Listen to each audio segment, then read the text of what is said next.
नमस्कार, आप सभी का स्वागत हेलो किसान में। मैं हूं मुकुल शर्मा। हेलो किसान कार्यक्रम में लगातार आपको हम जानकारी देते हैं अलग अलग विषय पर जो सीधे जुड़े हैं आपसे। आज भी दो बेहद ही महत्वपूर्ण विषय हम लेकर हाजिर हुए। तो चलिए सबसे पहले हमारे जो आज के विषय रहेंगे इसके बारे में आपको हम जानकारी देते हैं।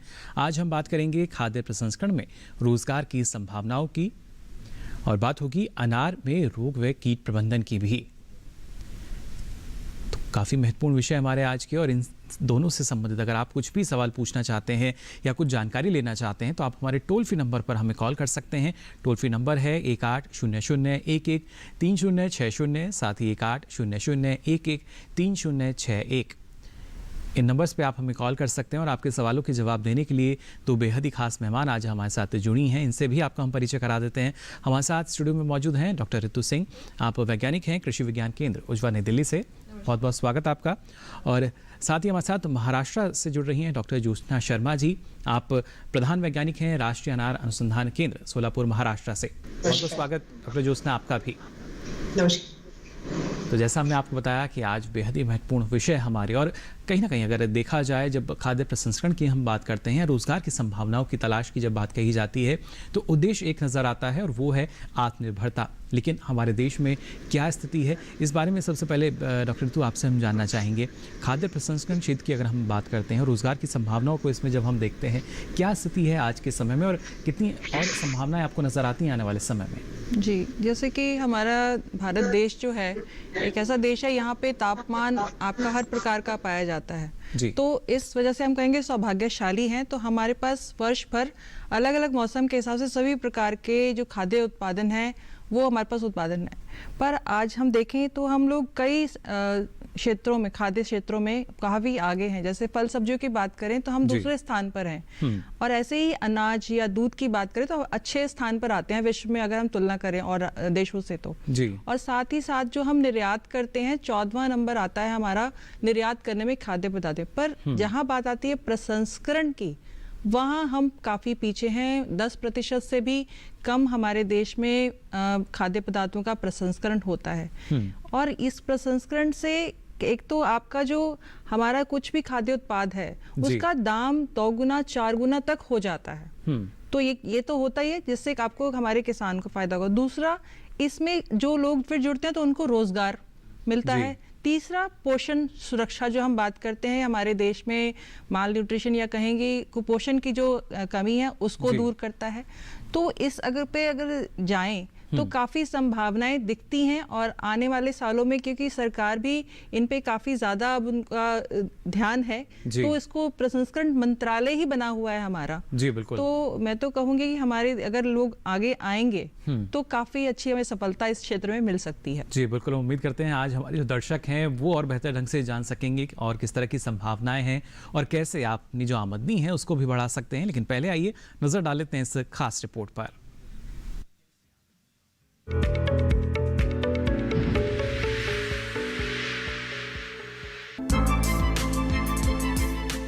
खाद्य प्रसंस्करण उद्योग तेजी से फैलने वाला उद्योग साबित हो रहा है। युवाओं के लिए ये क्षेत्र रोजगार के अवसर प्रदान कर रहा है। खाद्य प्रसंस्करण का मतलब ऐसी तकनीक से है जिसमें खाने की वस्तुओं की प्रोसेसिंग कर उसे नए रूप में पेश किया जाता है। भारत का खाद्य प्रसंस्करण क्षेत्र उत्पादन, वृद्धि, खपत और निर्यात की दृष्टि से सबसे बड़ा क्षेत्र है। भारत के खाद्य प्रसंस्करण क्षेत्र में फल, सब्जियां, मसाले, दूध व दूध से बने उत्पाद, मिठाई, चॉकलेट और सोया आधारित उत्पाद आदि शामिल है। तेजी से बदल रही जीवन शैली में प्रसंस्करण किए गए उत्पादों की मांग भी बढ़ रही है। सुविधाजनक और कम समय में तैयार होने वाले भोजन की जरूरतों ने खाद्य प्रसंस्करण को एक नया रूप दिया है। साथ ही इस क्षेत्र में रोजगार की संभावनाएं भी बढ़ाई है। मौजूदा मांग को देखते हुए खाद्य प्रसंस्करण उद्योग मंत्रालय द्वारा कई योजनाएं भी चलाई जा रही है। भारत के खाद्य प्रसंस्करण उद्योग क्षेत्र में प्रसंस्कृत खाद्य के निर्यात की पर्याप्त संभावनाएं हैं। सरकार की ओर से 20 लाख करोड़ रुपए के आत्मनिर्भर भारत अभियान पैकेज में सूक्ष्म खाद्य प्रसंस्करण इकाइयों के लिए 10,000 करोड़ रुपए की योजना का ऐलान किया गया था। भारत को एक मजबूत खाद्य अर्थव्यवस्था और विश्व की फूड फैक्ट्री बनाने के लिए सरकार ने खाद्य प्रसंस्करण को मेक इन इंडिया का एक प्रमुख क्षेत्र बनाया है। माननीय प्रधानमंत्री श्री नरेंद्र मोदी जी के मार्गदर्शन में खाद्य प्रसंस्करण उद्योग मंत्रालय खाद्य प्रसंस्करण उद्योग को बढ़ावा देने पर फोकस कर रहा है, जिससे कृषि क्षेत्र तेजी से विकास करे, किसानों की आय दोगुनी करने में सरकार की पहल सफल हो सके और युवाओं को रोजगार के अवसर मिले।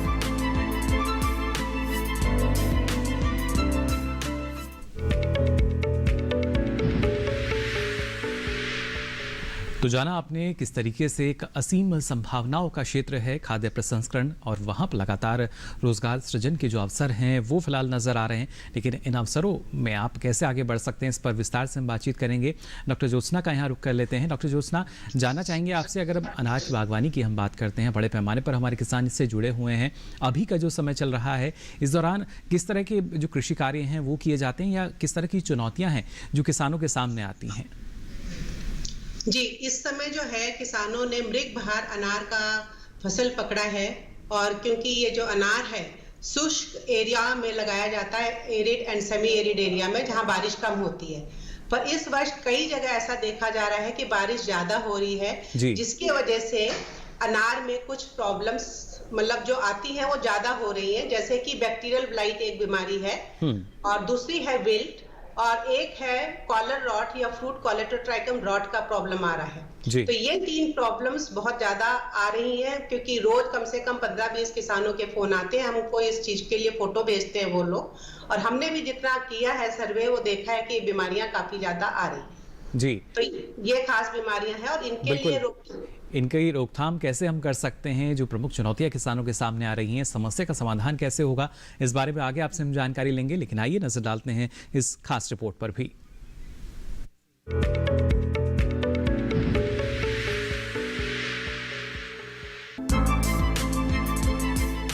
अनार की अच्छी फसल लेने के लिए उसमें समसामयिक कार्य करने चाहिए, जिससे फसल को कीटों और रोगों से बचाया जा सके। अनार के कीटों में अनार की तितली या फल छेदक, मिलीबग, छाल भक्षक कीट, रस चूसक कीट और दीमक प्रमुख है। वहीं रोगों में जीवाणु पत्ती झुलसा, पत्ती मोड़क और तेलीय धब्बा रोग प्रमुख है। अनार की तितली या फल छेदक कीट की मादा तितली अनार के पुष्प और बनते फलों पर या फल के पास वाली पत्तियों पर या तने पर एक-एक कर अंडे देती है। अंडे से 7 से 10 दिनों में लट निकलकर बनते हुए फलों में प्रवेश कर जाती है, जो कि फलों के अंदर बीजों को खाती रहती है और इससे फल सड़कर नीचे गिर जाते हैं। इससे बचाव के लिए ग्रसित फलों को इकट्ठा कर नष्ट कर दे और एक लाइट ट्रैप प्रति एकड़ लगाकर इस कीट की निगरानी करे। वहीं मिलीबग कीट का प्रकोप भी अनार पर होता है। इस कीट की पंखहीन मादा, शिशु और वयस्क असंख्य संख्या में पैदा होकर पौधे पर चढ़ जाते हैं। शिशु और वयस्क अनार की कोमल टहनियों और फूलों पर इकट्ठा होकर रस चूसते हैं, जिसके कारण शाखाएं और फूल सूखकर झड़ जाते हैं। इससे बचाव के लिए पौधे के आसपास की जगह साफ रखें और सितंबर के महीने तक थाली की मिट्टी को प्रतिमाह पलटते रहे, जिससे कीट के अंडे बाहर आकर नष्ट हो जाए। दूसरी ओर अनार में कई तरह के रोग लगने की आशंका भी रहती है, जैसे जीवाणु पत्ती झुलसा रोग। ये अनार का एक जीवाणु जनित रोग है। इस रोग का प्रकोप पौधे के सभी भागों पर देखा जा सकता है, लेकिन फल पर इसका प्रभाव सबसे विनाशकारी होता है। वर्षा ऋतु में ये सबसे अधिक नुकसान करता है। इस रोग के होने पर पत्तों पर सबसे पहले निचली सतह पर नियमित व अनियमित आकार के पानी नुमा धब्बे दिखते हैं, जिन्हें रोशनी में देखने पर पारदर्शी पीले नजर आते हैं। प्रतिरोधी किस्में इस रोग से बचाव का सबसे अच्छा तरीका है। अनार की नर्सरी में रोग मुक्त पौधे तैयार करें। वहीं तेलीय धब्बा रोग अनार का सबसे भयंकर रोग है। इसका असर पत्तियों, टहनियों व फलों पर होता है। शुरू में फलों पर भूरे रंग के तेलीय धब्बे बनते हैं, बाद में फल फटने लगते हैं और सड़ जाते हैं। इस रोग की रोकथाम के लिए कृषि विशेषज्ञों की सलाह से उचित दवाओं का छिड़काव कर सकते हैं।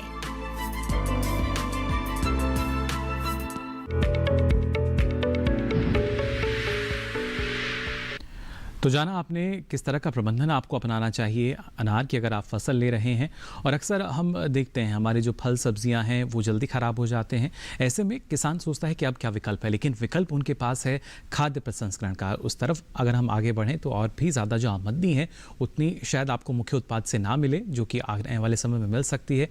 डॉक्टर ऋतु, अगर देखा जाए जैसा आपने कहा कि जाहिर तौर पर जो अभी जो क्षेत्र है वहाँ पर रोज़गार की संभावनाएँ काफ़ी हैं, लेकिन किसान जो हैं उस तरीके से आगे नहीं बढ़े हैं। सरकार लगातार किसानों को प्रोत्साहित कर रही है, क्या स्थिति है और अलग अलग योजनाएं हैं हम खासतौर से अगर देखें इसके लिए? जी, जैसे आप बता रहे कि किसान पूरी तरीके से अभी, क्योंकि जैसे खेती में लगे हुए हैं, तो किसान को भी मैं कहूँगी कि आज के दौर में अगर किसान जो किसानी कर रहे हैं तो उनको एक अपने आप को एक व्यवसाय के रूप में खेती को लेना पड़ेगा। तो उसके लिए आपको हमें चारों तरफ से अपनी आंखें खोल के रखनी पड़ेंगी। हमें खेती की जानकारी के लिए हम संस्थाओं को, जैसे मैम ने बताया कि हमारे पास किसानों के फ़ोन आते हैं, तो यानी कि आपको बीमारी आपकी लगे तो आप फ़ोन कर रहे हैं, तो क्यों ना जब आप फसल लगा रहे हैं और आपने उस फसल को, अगर आप सोचें कि चलिए मैं टमाटर लगा रहा हूँ, पर टमाटर का आप पहले से ही प्लान कर लीजिए कि मैं टमाटर इस मौसम में लगाऊंगा और मेरा टमाटर वो निकलेगा कैसा, गूदे वाला होगा, रस वाला होगा, और फिर मैं उसका प्रसंस्करण कैसे कर सकता हूँ। तो ये जानकारी पहले से, मतलब प्लान एक पहले बनाएं। यानी उद्देश्य हमें सुनिश्चित कर लेना होगा कि अगर हम प्रसंस्करण के क्षेत्र में जाते हैं तो इस फसल का चयन करें, क्योंकि अलग अलग किस्में हैं प्रसंस्करण के क्षेत्र के लिए भी। बहरहाल एक दर्शक हमारे साथ जुड़ चुके हैं प्रयागराज उत्तर प्रदेश से। श्याम जी, बहुत बहुत स्वागत आपका, क्या जानना चाह रहे हैं? हाँ सर, नमस्कार। नमस्कार। हाँ सर, मैं इसमें रोजगार के लिए आपके पास कॉल किए हैं। जी, आप जानना चाह रहे हैं खाद्य प्रसंस्करण के क्षेत्र में किस तरह की संभावनाएं हैं? हाँ, मतलब कि हाँ, रोजगार के लिए। जी, चलिए बिल्कुल। डॉक्टर ऋतु, जैसा कि हम यहाँ बात कर रहे थे कि किस तरह की संभावनाएं हैं, क्योंकि खाद्य प्रसंस्करण का जो क्षेत्र है वो काफ़ी बड़ा है, काफ़ी व्यापक है। किस तरीके से एक जो नया किसान है या युवा हैं वो इससे जुड़ सकते हैं? देखिए, जैसे इन्होंने बताया प्रयागराज से हैं, तो अभी जो मंत्रालय की योजना आई है कि उसमें आएगी 1 डिस्ट्रिक्ट 1 प्रोडक्ट, यानी कि एक जिला से एक उत्पाद।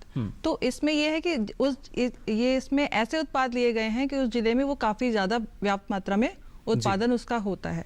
तो उस उत्पाद का प्रसंस्करण से, मतलब उसका प्रोसेसिंग करना, प्रसंस्करण करना, उसकी पैकिंग करना, उसकी लेबलिंग करना, उसकी मार्केटिंग करना, ये पूरी एक चेन है जिसमें सरकार मदद कर रही है। तो ऐसे में आप प्रयागराज के लिए भी आप अगर खाद्य प्रसंस्करण मंत्रालय की वेबसाइट पे जाएंगे तो वहाँ पे देख सकते हैं कि हर डिस्ट्रिक्ट के लिए एक एक उत्पाद निश्चित किया गया है। तो श्याम जी अगर अपने जिला के लिए वो उत्पाद देख लेंगे कि ये मेरे जिला का उत्पाद है, तो वो अकेले या साथ में लोगों को लेकर उस उत्पाद के बारे में पहले देख ले किस क्षेत्र में ज्यादा ये हो रहा है, वहां से उस उत्पाद का प्रसंस्करण के लिए क्या योजना है। तो प्रसंस्करण के लिए प्रशिक्षण केंद्र है, प्रशिक्षण ले लें, क्योंकि किसी भी काम को शुरू करने के लिए अगर हमारे पास प्रशिक्षण हो तो काफ़ी कहेंगे सोने पे सुहागा हो जाता है। तो प्रशिक्षण लेने के बाद उसकी पैकिंग और उसमें आपको मशीन चाहिए, तो मशीन के लिए सरकार आपकी योजना दे रही है। आपको उस योजना से मशीन आप ले सकते हैं, उस मशीन का इस्तेमाल करके पैकिंग के लिए। फिर आपको सरकार यही नहीं, आपको बाजार के लिए भी योजना है उसी में, एक जिला एक उत्पाद में। तो आप बाजार के लिए भी आप देख सकते हैं क्या संभावनाएं हैं। यानी माध्यम जो है वो लगातार सरकार हमें प्रदान कर रही है। आवश्यकता है तो एक और कदम आगे बढ़ाने की, जिसके जरिए आप इन अवसरों का चयन कर सकें, आपके लिए क्या बेहतर है। साथ ही डॉक्टर ज्योत्सना, आपसे भी हम जानना चाहेंगे, जिस तरीके से आपने बताया कि खासतौर से कई तरह के कीट हैं जो फसल में परेशान करते हैं किसान को, कई रोग भी इस दौरान आने लगते हैं।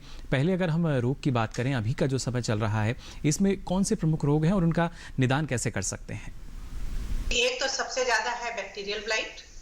तो बैक्टीरियल ब्लाइट जो है इसको आता है तो काफी नुकसान करता है, और उसमें हम बोलते हैं फार्मर्स को, जब आपका फल ग्रीन स्टेज में अराउंड 100 ग्राम का 100 ग्राम का जब होता है तब ये नुकसान काफी करता है।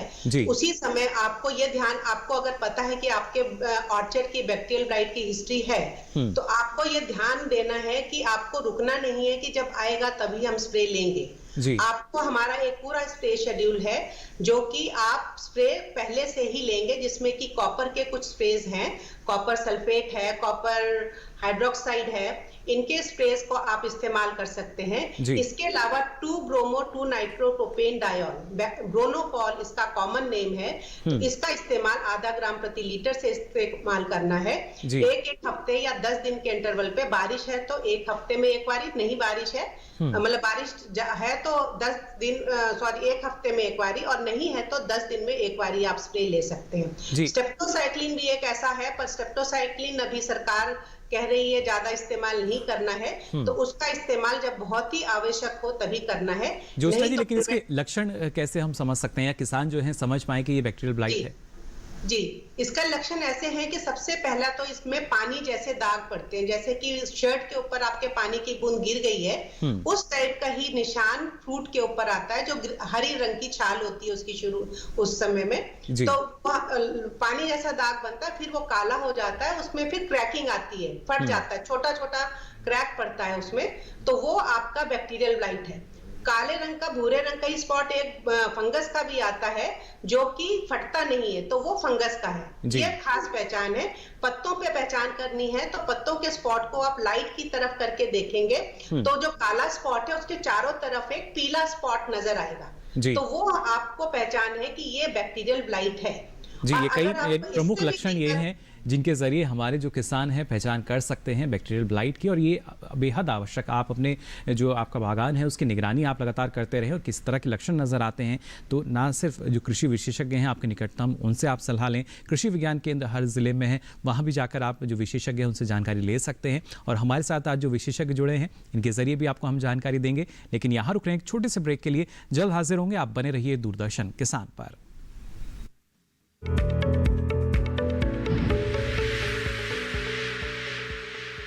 अरे भाई, सुना नहीं क्या? केसीसी ने किसानों का जिंदगी बदल दिया है। देश के छोटे किसान 1,60,000 रुपए तक का कर्ज बिना किसी गारंटी को ले पाएंगे। ब्याज खोरों से भी पीछा छुटा। मैं तो जैविक खेती का पूरा सामान मंगा लिया, केसीसी का भी कोई दबाव नहीं है। ब्याज चुकाने के लिए पूरा 1 साल मिलता है। समय पर भुगतान करने पर केवल 4% के सालाना ब्याज पे लोन मिल गया मुझे। अपना आधार कार्ड, लेटेस्ट फोटो और जमीन के कागजात लेके अप्लाई करो बस। और नामांकन भरने के लिए जेब भी ढीली नहीं करनी पड़ी।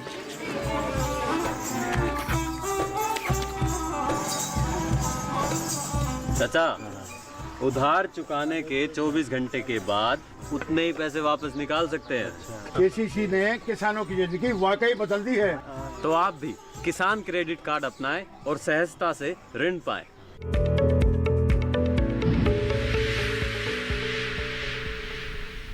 ब्रेक के बाद आप सभी का एक बार फिर स्वागत हेलो किसान में। लगातार आज आपको हम जानकारी दे रहे हैं खाद्य प्रसंस्करण के क्षेत्र में रोजगार की कितनी संभावनाएं हैं और कैसे आप इनका चयन कर सकते हैं। साथ ही जो किसान अनार की खेती करते हैं वहां पर रोग और कीटों की जो समस्या आती है या किस तरह का फसल प्रबंधन अपनाकर आप अच्छा उत्पादन ले सकते हैं, अच्छा फलन ले सकते हैं, और इसके लिए लगातार जो विशेषज्ञ हैं वो हमारे साथ जुड़े हैं जो आपको लगातार जानकारी दे रही हैं।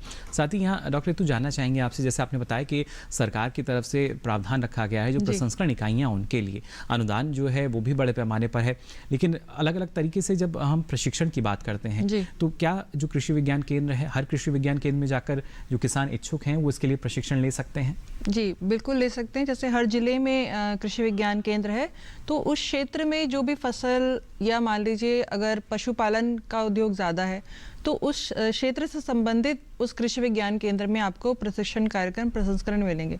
मान लीजिए कोई बाजरा का क्षेत्र है तो वहाँ पे बाजरा प्रसंस्करण का कृषि विज्ञान केंद्र उस पे आपको प्रशिक्षण कार्यक्रम देगा। कोई मत्स्य पालन का एरिया क्षेत्र है, मान लीजिए समुद्री किनारे इलाके में कृषि विज्ञान केंद्र है तो वो आपको मत्स्य पालन में प्रसंस्करण कैसे कर सकते हैं उस पर प्रशिक्षण आयोजित करते हैं और देते रहते हैं। ये निःशुल्क होते हैं और आप वहाँ जाकर 20-21 दिन की ये प्रशिक्षण होता है जिसमें उनको पूरा प्रसंस्करण कैसे करना है उस फला कोई भी एक पर्टिकुलर कले उत्पाद का कि आपने कैसे उसका करना है, उसका बनाना, ताकि आपको उसका मूल्य जो है, क्योंकि अगर मान लीजिए कोई भी हम बाजरा ही बात करें तो बाजरा अगर वैसे लेते हैं तो 12 रुपए 10 रुपए किलो मिलता है। वही अगर बाजरे का बिस्किट हम बना देते हैं तो वो बाजरे का बिस्किट आपका 70 रुपए का 400 ग्राम 300 ग्राम में चला जाता है। यहाँ तो ये देखिए कि सीधा का आपने ये क्या कैसे हुआ, प्रसंस्करण करने से हुआ, तो मूल्य जो है 10-7 गुना बढ़ गया। जी तो बिल्कुल। इस चीज को अगर अपनाएं तो आज खासकर हमारे युवा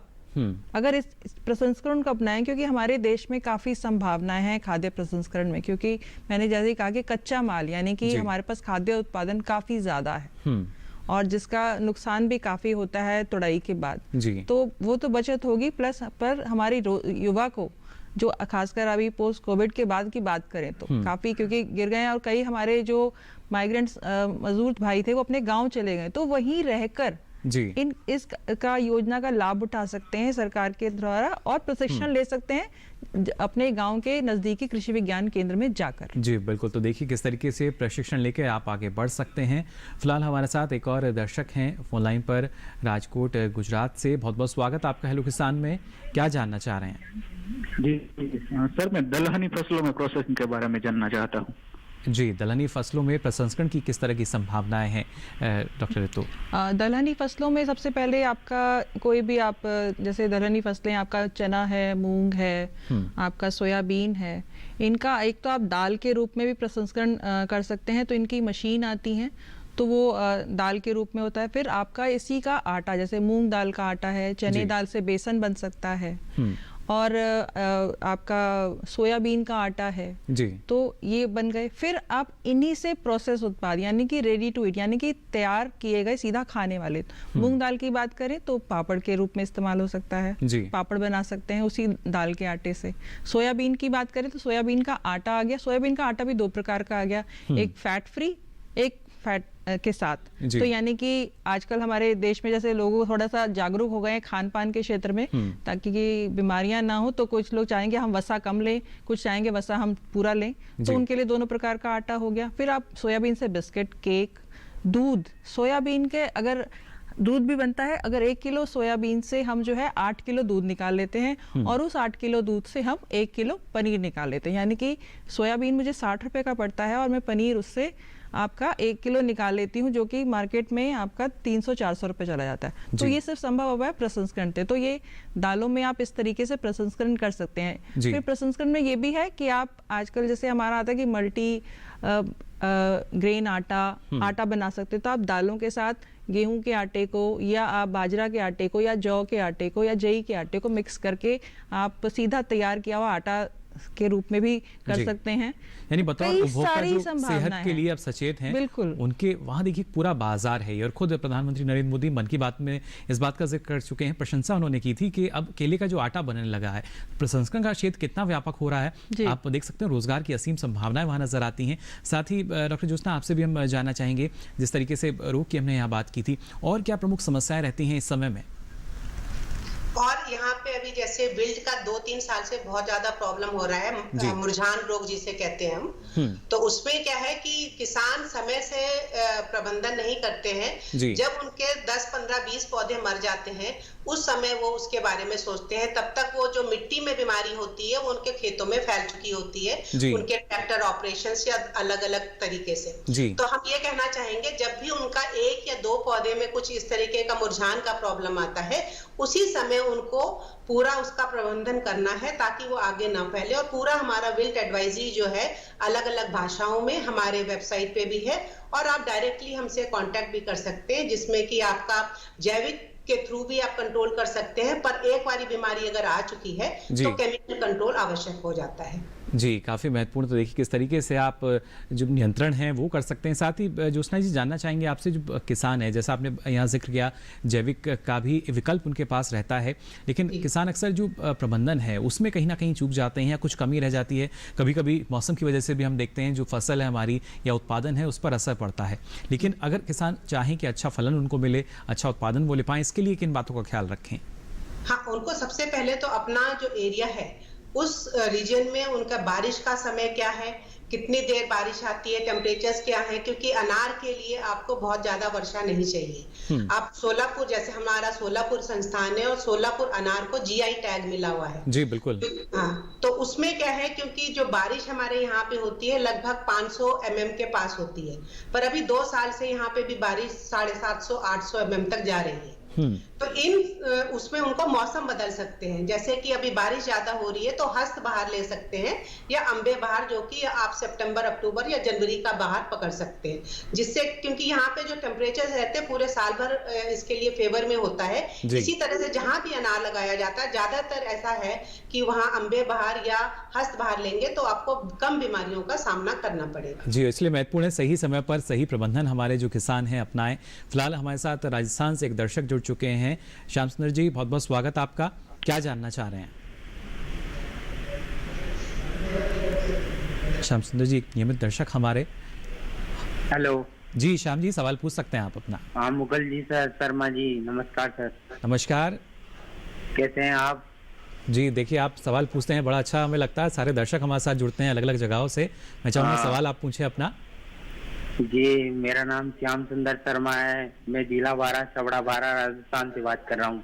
जी जी सर, सवाल ये है मेरा कि अनार की खेती किस प्रकार की जाए और अनार की खेती किस प्रकार कर सकते हैं। रोजगार करना चाहूँगा सर, स्वयं रोजगार करना चाहूँगा। नियमित दर्शक हूँ, हेलो किसान देखता हूँ रोजाना कार्यक्रम। जी शुक्रिया, लगातार जो हमारे दर्शक हमारे साथ जुड़ते हैं, बहुत पसंद है सर हेलो किसान। जी बहुत बहुत शुक्रिया।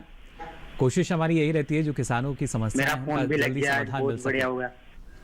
जी बिल्कुल, लेकिन जो पहले आपने सवाल किया है उसका मैं जवाब लेता हूं डॉक्टर ज्योत्सना से। डॉक्टर ज्योत्सना बारा राजस्थान से हमारे साथ जुड़े हैं। श्याम सुंदर जी अनार की खेती की जानकारी लेना चाह रहे हैं, किस तरह की संभावनाएं आपको नजर आती हैं यहाँ पर? राजस्थान में बहुत सारे एरियाज में अनार लगा है, खासकर बाड़मेर में काफी ज्यादा है, सिरोही में भी लगा हुआ है, जोधपुर में भी अनार लगा रहे हैं। तो आपको बस ये ध्यान देना है कि आपका जो इसको 6 साढ़े 6 महीने अनार फसल के लिए चाहिए होते हैं, वो मौसम आपको मिल रहा है कि नहीं।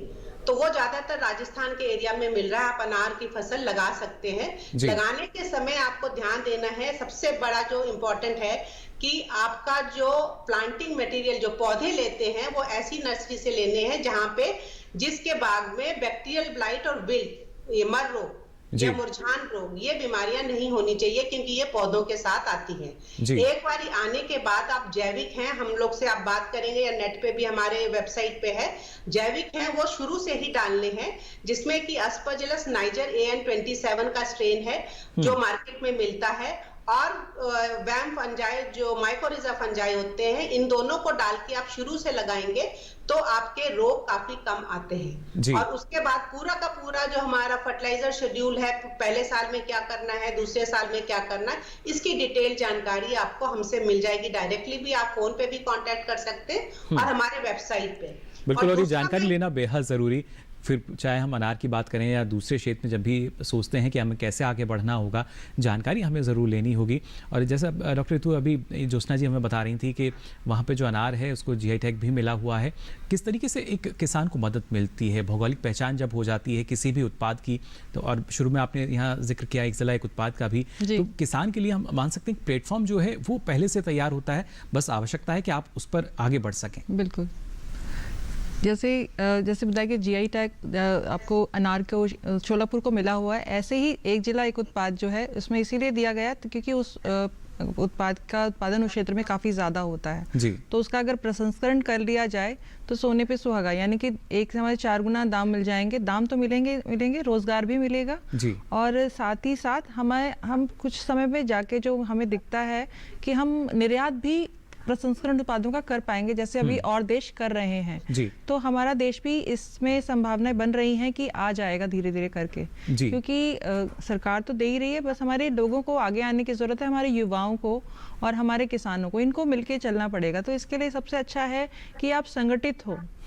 आप जैसे एक जिला में कई लोग होंगे तो वो सब अगर मिल जाए, जैसे मान लीजिए किसान है, एक अनार का ही क्षेत्र है, तो अनार के किसानों का एक समूह बन जाए या कृषक उत्पादक संगठन बन जाए, FPO बन जाए, तो वो लोग आसानी से कर सकते हैं, क्योंकि एक ही आदमी को फिर अनार के लिए प्रोसेसिंग के लिए मान लीजिए रस उसका निकालना है, तो 10 लोग उस मशीन को ना खरीद के वो समूह खरीदेगा मशीन।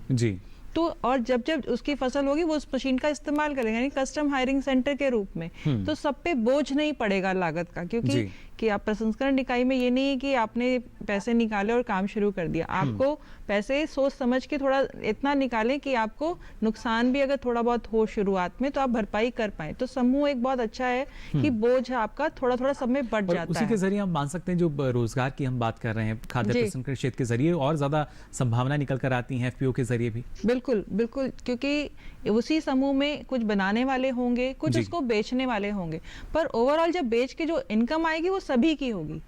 तो एक तरीके से सभी को इनकम मिलेगी, सबको आय मिलेगी। तो एक रोजगार भी हमारा एक अच्छा बन जाएगा कि हम उगाने से लेकर बेचने तक का काम कर रहे हैं। किसान अब आज का किसान सिर्फ फसल उगा के सीधा मंडी में नहीं जाएगा। किसान अब आज का अपनी फसल उगाएगा, उसका प्रसंस्करण करेगा और उसका बाजार करेगा। जी, यानी ना सिर्फ हम स्मार्ट फार्मिंग की बात करते थे, बल्कि आज के समय में स्मार्ट फार्मर की हम बात करते हैं, जिनको बाजार की पूरी जानकारी है और उसी के अनुरूप वो फसलों का चयन करते हैं और खाद्य प्रसंस्करण क्षेत्र में आगे बढ़ते हैं। ना सिर्फ रोजगार के अवसर उनके सामने, बल्कि दूसरों के लिए रोजगार के अवसर वो मुहैया भी करा रहे हैं। आगे भी इस बारे में हम बातचीत अपनी जारी रखेंगे, लेकिन यहाँ रुक रहे हैं एक और छोटे से ब्रेक के लिए। जल्द हाजिर होंगे, आप बने रहिए दूरदर्शन किसान पर।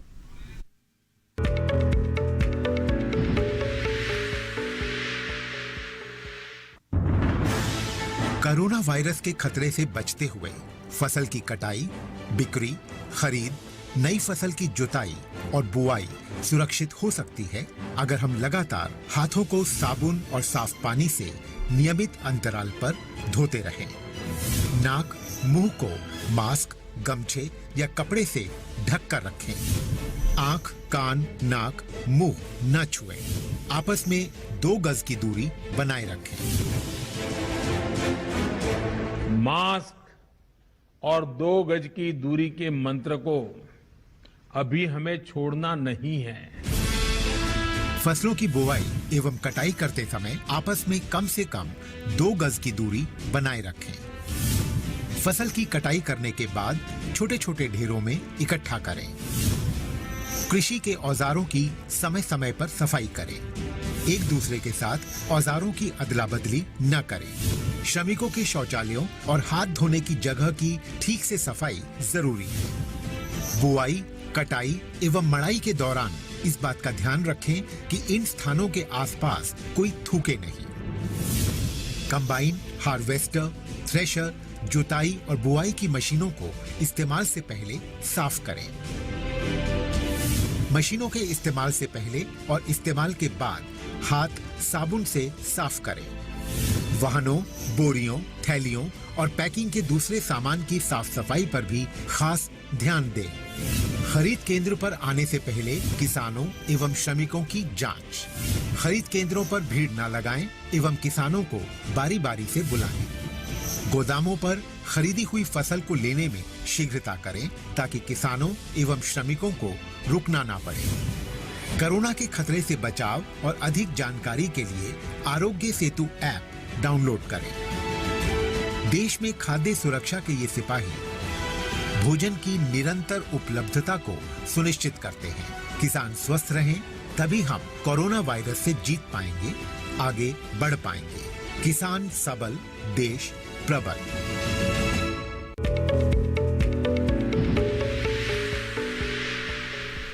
ब्रेक के बाद आप सभी का एक बार फिर स्वागत दूरदर्शन किसान पर। आप देख रहे हैं हेलो किसान, जहां आज आपको हम बता रहे हैं जो किसान अनार की खेती करते हैं वो कैसे रोग और कीट प्रबंधन कर सकते हैं और खाद्य प्रसंस्करण क्षेत्र से जुड़कर कितनी रोजगार की संभावनाएं आपके सामने हैं। अलग अलग विकल्प आपके पास हैं जिनका चयन आप कर सकते हैं और आगे बढ़ सकते हैं।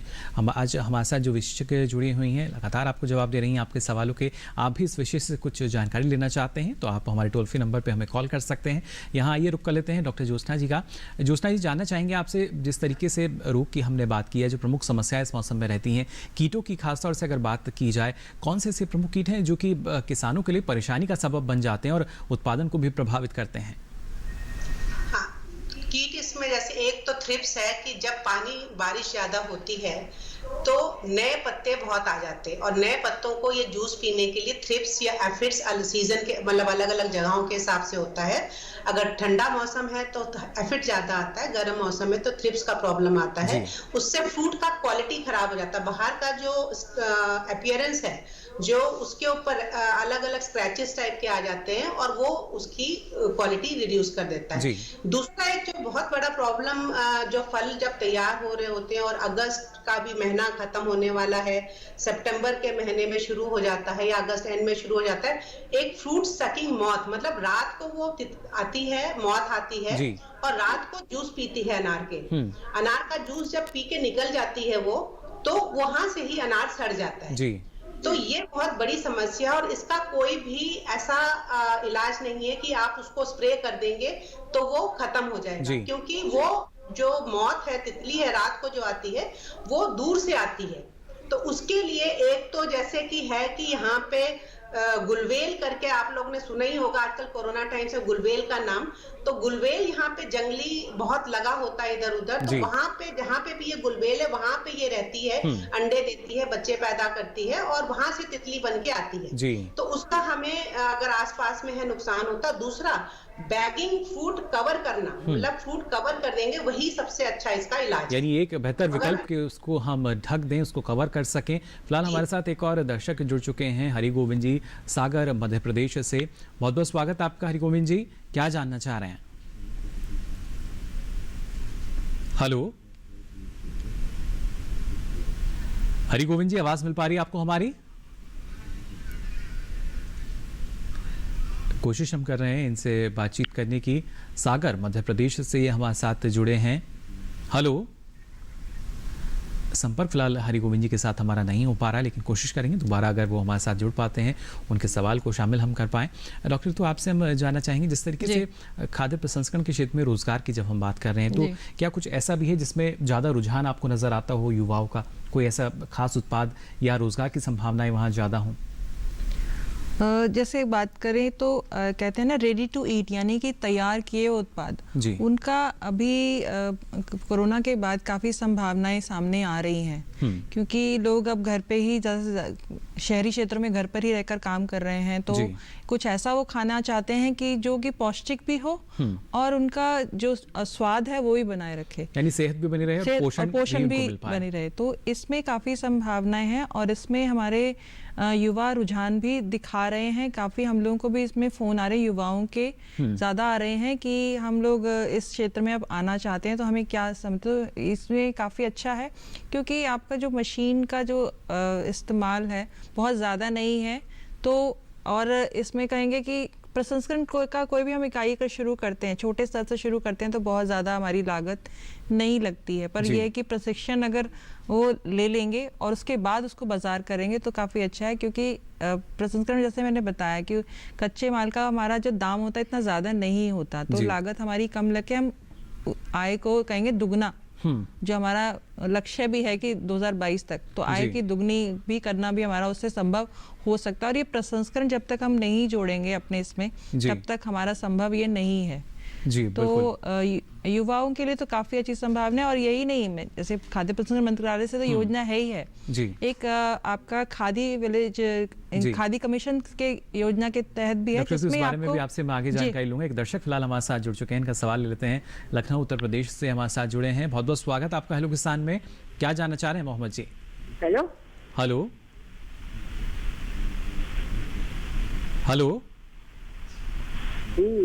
जी, सवाल पूछ सकते हैं आप अपना।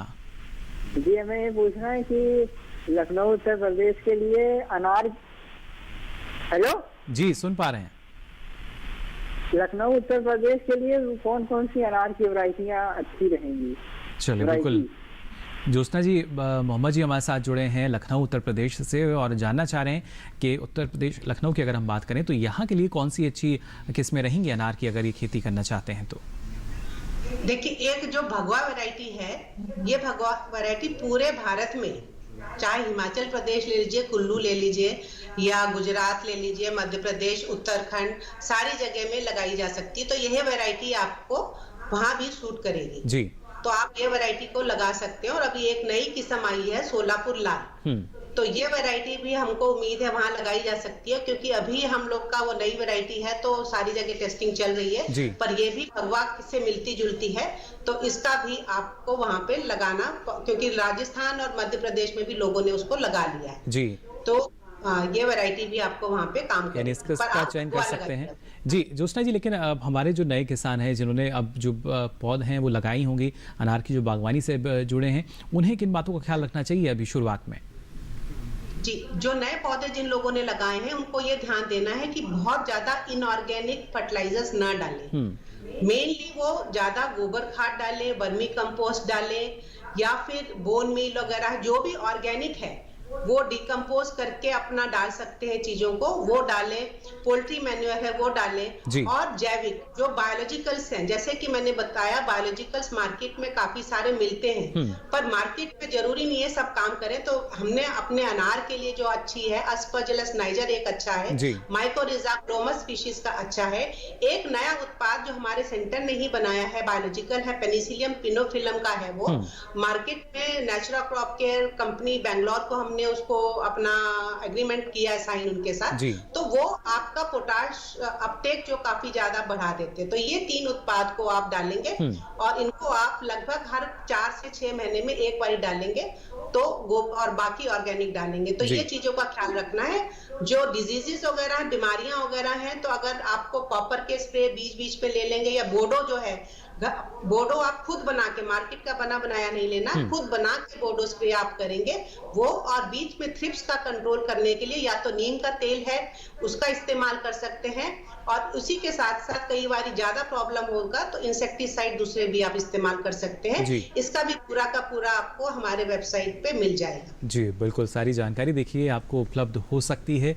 साथ ही डॉक्टर ऋतु, अगर हम देखते हैं जो जैविक उत्पाद हैं उस पर भी हमने देखा कि जो बाजार है एक बड़ा बाजार उन उत्पादों के लिए भी है, और जब खाद्य प्रसंस्करण के क्षेत्र में हम रोजगार के अवसरों को ढूंढते हैं तो इस दिशा में क्या स्थिति आपको नजर आती है? इसमें भी काफ़ी अच्छा आ रहा है रुझान कि जैविक उत्पाद के लिए, क्योंकि जैविक उत्पाद का एक अपने आप में ही थोड़ा दाम बाजार में थोड़ा ज़्यादा होता है, और आपने उसका प्रसंस्करण कर दिया तो और भी अच्छा मतलब उसका दाम हो जाता है। तो और शहरी क्षेत्रों में आजकल इसकी मांग काफ़ी ज़्यादा हो रही है कि जैविक चीज़ें हमें खाने को मिले, तो इसमें भी कहूँगी कि काफ़ी अच्छी संभावनाएं हैं। अगर जैविक उत्पादों का भी अगर हम प्रसंस्करण कर लें तो मैं कहेंगे और ज़्यादा मतलब होगी, और इसमें इस क्षेत्र में हम निर्यात भी करने के लिए आगे आ सकते हैं। जैविक उत्पादों का प्रसंस्करण के रूप में अगर उत्पाद हमने तैयार कर लिया तो इसकी मैं कहूँगी विदेशों में मांग बहुत ज़्यादा है, तो हम ऐसे में निर्यात भी कर सकते हैं। और हमारे इसको कहेंगे कि हमारी जो यही नहीं, हमारे देश की जो अर्थव्यवस्था है उसमें भी काफ़ी सुधार होगा हमारे किसान और युवाओं की आय के साथ साथ। जी, यानी ना सिर्फ अगर आप उम्मीद कर रहे हैं कि जो रोज़गार का अवसर है वो आपको मिले, बल्कि आप जो दूसरे युवा हैं उनको रोज़गार के अवसर भी मुहैया करा सकते हैं। इतनी सारी जो यहाँ पर हम कह सकते हैं संभावनाएं हैं इन क्षेत्रों में। और इसके साथ साथ जो सरकारी योजनाएं, हमने ऋतु जी देखा जो आर्थिक पैकेज में भी ऐलान किया गया था प्रसंस्करण इकाइयों के लिए, तो क्या इस बात को हम मान सकते हैं कि कोरोना कालखंड के बाद से जो स्थिति है उसमें कुछ बदलाव महसूस किया जा रहा है, या खाद्य प्रसंस्करण के क्षेत्र में जो युवा हैं वो ज़्यादा आ रहे हैं? जी हाँ, क्योंकि जो योजना जो अभी आई है आत्मनिर्भर भारत के तहत कि प्रधानमंत्री सूक्ष्म प्रसंस्करण इकाइयों को व्यवस्थित करना, हमारे देश में काफ़ी सारी खाद्य प्रसंस्करण इकाई हैं पर अव्यवस्थित है, मतलब ढंग से नहीं चली, तो उनको व्यवस्थित करने के लिए सरकार ने ये योजना शुरू की है कि मान लीजिए जो चल रही हैं उनको उसी में उनको थोड़ा और बढ़ाना है। अभी कोरोना के बाद पैसे का उनको कमी हो गई है, तो उस इकाई को ही अगर आप और बढ़ाना चाहते हैं, मतलब मेरे पास एक बेकरी यूनिट है, मेरे पास एक अवन था, तो मैं दूसरा चाहती हूँ पर मैं खरीद नहीं सकती हूँ, तो उस सरकार की उस योजना से मैं एक मशीन और खरीद सकती हूँ। उसकी पैकेजिंग है, पैकेजिंग के लिए मेरे पास ठीक से नहीं है, पैकिंग के लिए मशीन नहीं है, तो मैं वो उस योजना के तहत ले सकती हूँ, ताकि मेरे को, और इसमें अनुदान जो है आपको 35% तक की आपको रियायत मिल जाती है। और इसमें आप अकेले भी ले कर सकते हैं, आप स्वयं सहायता समूह, मान लीजिए 10 से 20 लोगों का भी अगर ग्रुप काम कर रहा है तो उनको भी इसमें फायदा मिलेगा, और हमारे एफपीओ को तो मिलेगा ही मिलेगा। तो इसमें सरकार ने ये नहीं सोचा है कि कोई भी आ सकता है जो इस काम में लगा हुआ है प्रसंस्करण में, मतलब वो पीछे ना हटे। वो उनको आगे बढ़ावा देने के लिए ही योजना है कि और ज्यादा प्रोत्साहित होने करने के लिए, ताकि वो अपना काम अपना सुचारू रूप से और चला सके, और जो नुकसान उनको हुआ है पिछले कुछ महीनों में उसका वो भरपाई कर सके इस योजना का लाभ उठा के। आपको ऋण भी जो देना है थोड़े थोड़े रकम में देना है, आपको बहुत ज्यादा बोझ नहीं दिया जाएगा बैंक की तरफ से, काफी आप छोटी मात्रा में भी कर सकते हैं ताकि आप वापस भी जो करेंगे थोड़ी थोड़ी मात्रा में कर सकें, ताकि आप एक कहेंगे ना खड़ा करना, वो खड़ा करने वाली बात है इस योजना के तहत। तो इस योजना की मैं कहूँगी आप पूरी एक बार वेबसाइट पे जाएं, सबके पास फोन होते ही हैं, तो उसकी पूरी जानकारी लें जी, और फिर इस काम को शुरू करें कि मैं कैसे कर सकता हूँ अपने जिले में, या मैं कैसे कर सकती हूँ। तो काफी फायदा होगा। आपको थोड़ी दौड़ भाग तो देखिए करनी ही पड़ती है किसी भी योजना के लिए, अगर हमें जाना है तो ये हमें सब कुछ घर बैठे नहीं मिलेगा, हमें थोड़ा बहुत दौड़ भाग करना पड़ेगा। प्रयास किए जा रहे हैं कि इसको हम सुलभ कर सकें। जा रहे हैं, लोग कर रहे हैं और उसमें और आगे बढ़ भी रहे हैं। जी बिल्कुल, और खासतौर से हमने देखा भी जब कोरोना महामारी की वजह से अलग अलग क्षेत्रों की स्थिति जो थी वो काफी वहाँ लोगों ने नुकसान झेला, लेकिन कृषि क्षेत्र ऐसा था जिसने आत्मनिर्भरता की एक जो किरण है वो दिखाई, और अब उस दिशा में जो युवा हैं वो आगे बढ़ रहे हैं। हम भी यही उम्मीद करते हैं आप भी आगे बढ़ें, और यहाँ हमें भी आगे बढ़ना होगा। फिलहाल कार्यक्रम में वक्त हो चला एक और छोटे से ब्रेक का, जल्द हाजिर होंगे। आप बने रहिए दूरदर्शन किसान पर।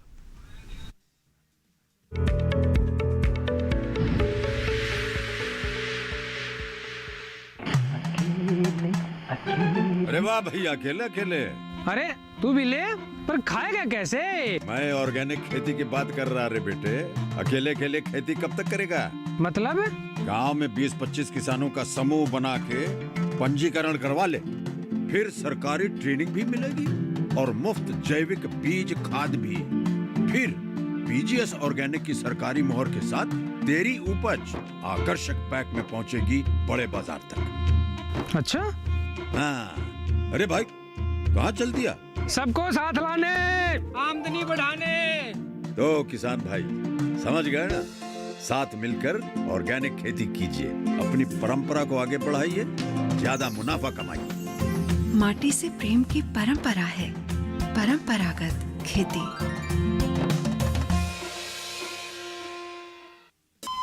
अरे सुन तो। मुझे क्या सुनाना चाहते हो? जो सुनाओ मेरी सौतन को। किसको? अरे वही तुम्हारा मोबाइल फोन जिससे सुबह शाम दिन रात चिपके रहते थे और कहते थे किसान कॉल सेंटर से बातें हो रही हैं। अच्छा ये बात है। हाँ क्यों, क्या हुआ? अब बात नहीं होती क्या? अब तो झट से बात हो जाती है। ऐसा क्या? हाँ, अब तो ज्यादा लाइनें और खास तकनीक के कारण खेती के माहिरों से तुरंत बात हो जाती है। और अगर कभी लाइन व्यस्त हो तो अपनी समस्या फोन पर रिकॉर्ड करा दो, वहाँ से फोन आ जाता है और समस्या की हल का मैसेज भी आ जाता है। ये देखो आ गया। अरे वाह, इसका मतलब इंतजार की घड़ी अब खत्म। हाँ। तभी मैं सोचूं कि आजकल मुझ पर इतना प्यार क्यों आ रहा है। कृषि संबंधी समस्याओं का अपनी भाषा में तुरंत हल पाने के लिए पूरे भारत में किसी भी फोन से हेल्पलाइन नंबर पर संपर्क करें। किसानों का दोस्त किसान कॉल सेंटर।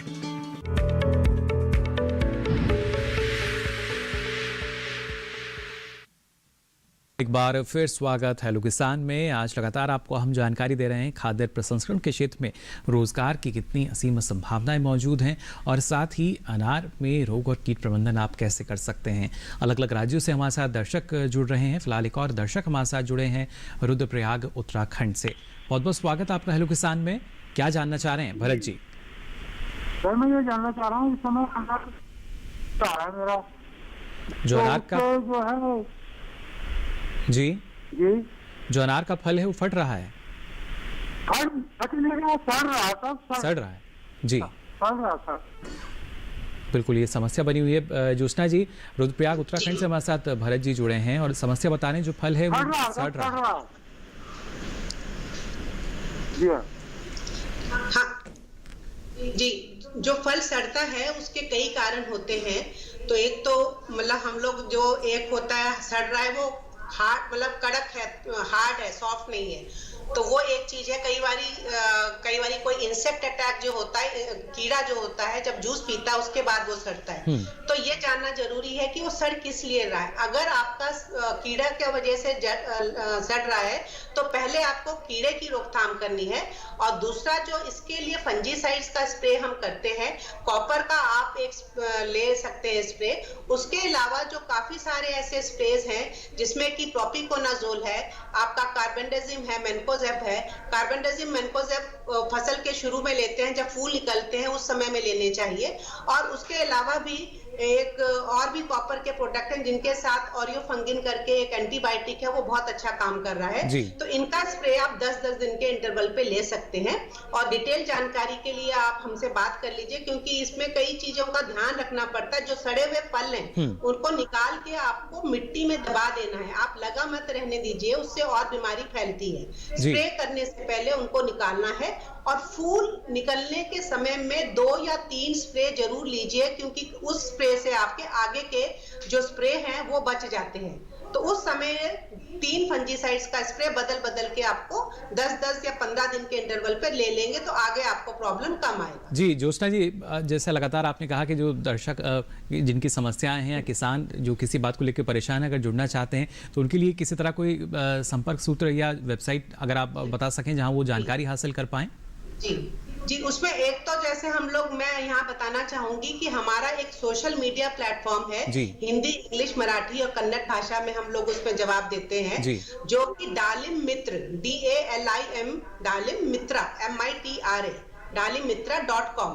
तो इस पे अगर आप करते हैं तो आप अपने प्रश्न पूछ सकते हैं, आप अपने फोटोग्राफ्स भेज सकते हैं बीमारियों के या जिस चीज के भी भेजना चाहते हैं कि आपका ये प्रॉब्लम है। उसके ऊपर जवाब जिस भाषा में आप पूछेंगे उसी भाषा में आपको जवाब दिया जाता है। और हम लोग हर 15 दिन में उसमें कुछ ना कुछ आर्टिकल, कोई एडवाइजरी जरूर डालते हैं, वो भी हम अलग अलग भाषाओं में डालते हैं। तो एक तो ये है। दूसरा हमारा वेबसाइट है nrcpomegranate.icar.gov.in। इसके अलावा आप डायरेक्टली हमारा एक मोबाइल ऐप है सोलापुर अनार, मोबाइल ऐप है सोलापुर अनार, 6 भाषाओं में है। तो आप उसके थ्रू भी काफी जानकारी मिल जाती है। और नहीं तो आप जो भी प्रॉब्लम है डायरेक्ट साइंटिस्ट लोगों से भी या हमारा टेक्निकल ऑफिसर है उनसे भी बात कर सकते हैं। यानी अलग अलग माध्यम अब किसानों के पास हैं, उनकी जो समस्या है देखिए किस स्तर पर समाधान उनका हो सकता है। और ये बेहद ही महत्वपूर्ण। डॉक्टर, तो आप भी इस बात से सहमत होंगी कि एक समय था जब किसान को लगता था कि पहुंच मुश्किल है विशेषज्ञ तक पहुंचने के लिए, लेकिन अब ना सिर्फ खाद्य प्रसंस्करण क्षेत्र की हम बात करें, तमाम क्षेत्रों को देखा जाए तो ना सिर्फ प्रशिक्षण मिलता है बल्कि सारी जानकारी अब उनको घर बैठे मुहैया हो जाती है। जी, जैसे हमारे पास कई जो फोन आते हैं किसानों के, बहुत दूर दूर से आते हैं, मध्य प्रदेश या राजस्थान से बात कर लीजिए, तो वो नहीं आ सकते। तो ऐसे में हमने KVK का YouTube चैनल बनाया हुआ है। तो हमने प्रसंस्करण की जो विधियां हैं उनमें पूरा प्रैक्टिकल उसमें डेमो करके अपने YouTube चैनल पे अपलोड कर लिया है, ताकि उसमें देख सके पूरी विधि को और फिर अपने जो भी सवाल है उसमें से कर सके। तो ये बहुत अच्छा माध्यम हो गया है आज के तारीख में, और आवश्यक भी है कि लोगों को इतनी दूर आना ना पड़े, वो वहीं से अपना सीख लें और कर लें। और हमारी वेबसाइट से या फोन से संपर्क करके जो भी जानना चाहें वो जान सकते हैं। और ये बेहद महत्वपूर्ण कि समय के अनुसार देखिए जो तकनीकी है उसको हम लगातार अपनाते हैं और उसके जरिए फायदा भी आपको होता है। साथ ही यहाँ ज्योत्सना जी एक और सवाल आपसे हम जानना चाहेंगे। अनार की अगर हम बात करते हैं तो सेहत के लिहाज से या पोषण के लिहाज से काफी महत्वपूर्ण माना जाता है, लेकिन यहाँ पर अगर पोषक तत्वों की हम बात करें तो क्या स्थिति रहती है और कब कब आवश्यकता पड़ती है? अनार का मतलब आप अपने इंसान के लिए खाने के हिसाब से पूछ रहे हैं ना? जी हाँ, तो अनार जो है, एक तो ये जो आयरन डेफिशिएंसी है, हीमोग्लोबिन के लिए बहुत अच्छा होता है। तो वो हम लोग को रेगुलरली, हम लोग को सुबह अगर हम लोग खाते हैं ब्रेकफास्ट से पहले तो बहुत अच्छा काम करता है। फिर अनार का वैसे देखा जाए तो पूरा का पूरा फल जो है बहुत ही अच्छा है सेहत के लिए। अभी जो कोरोना वायरस का प्रॉब्लम चल रहा था तो हम ये जो इसमें एक एलर्जिक एसिड और एलिगा टैनिन्स होते हैं जो कि एंटीवायरल काम करते हैं, जूस में भी होता है।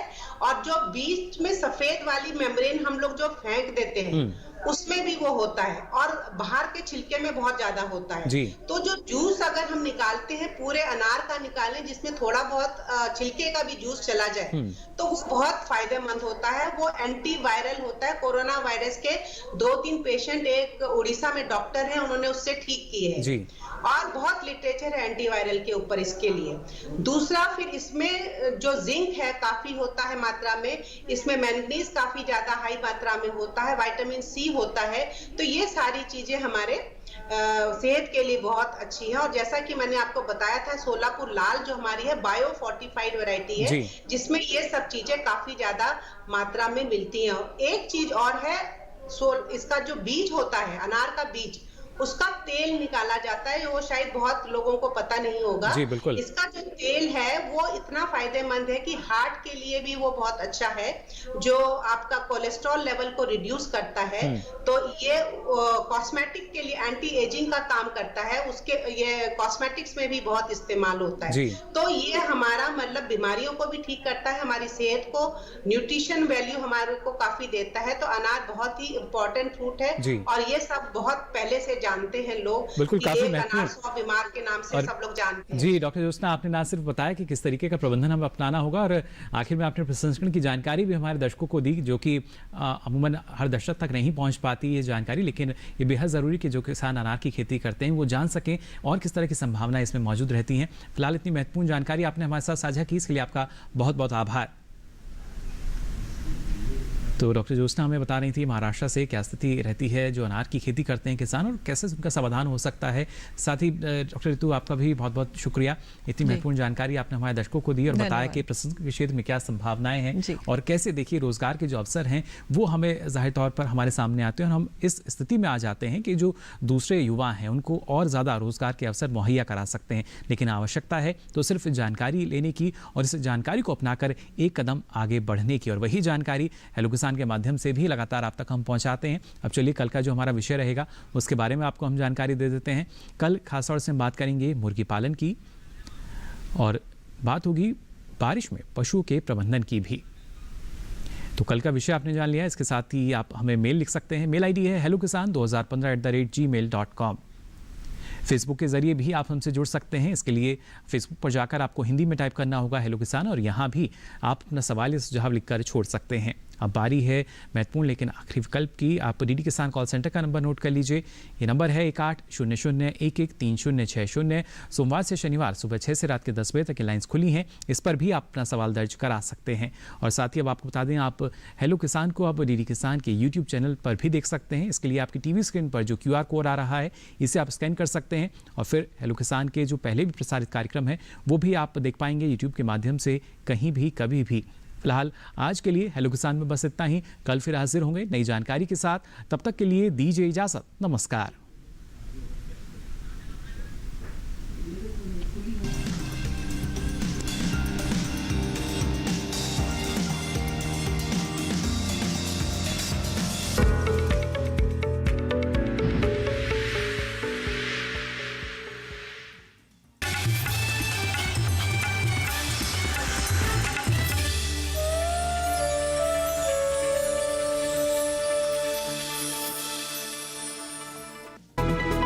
कृषि जगत की नई उड़ान, नवीनताएं, सूचनाएं, जानकारियां और विज्ञान, देश विदेश का ज्ञान समेत लेकर आए कृषि अपडेट हर बुधवार शाम 4:30 बजे सिर्फ डीडी किसान पर।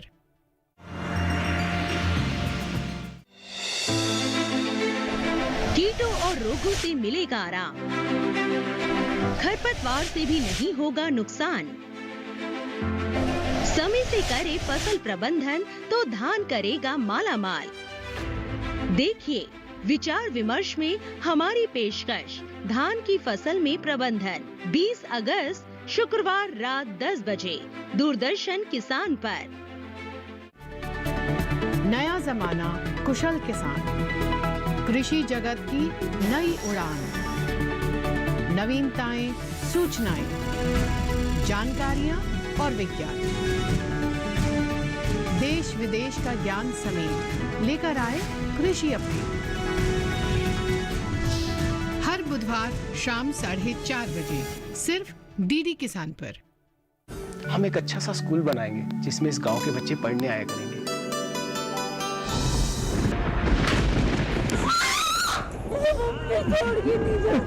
पेड़ों की कटाई शुरू करना बात बहुत दूर तक पहुंच जाएगी ठेकेदार साहब। छोड़ दे इसे, छोड़ दे।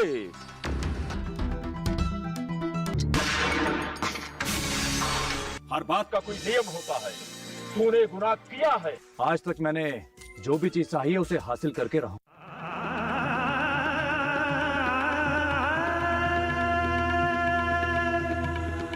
घर में नहीं दाने और अम्मा चली भुनाने। मैं आपकी अपनी बेटी सुमन। अब हम भी हथियार छोड़कर शतरंज की चालें चलेंगे। तुझे एक कहानी बताती। देख, कहानी एक गांव की।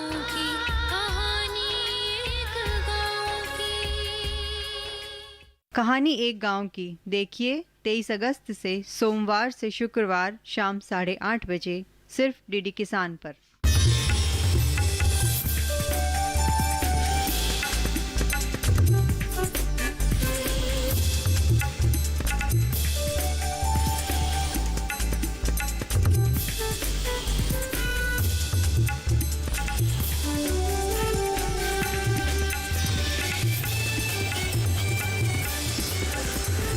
डीडी किसान, बदलते भारत की शान।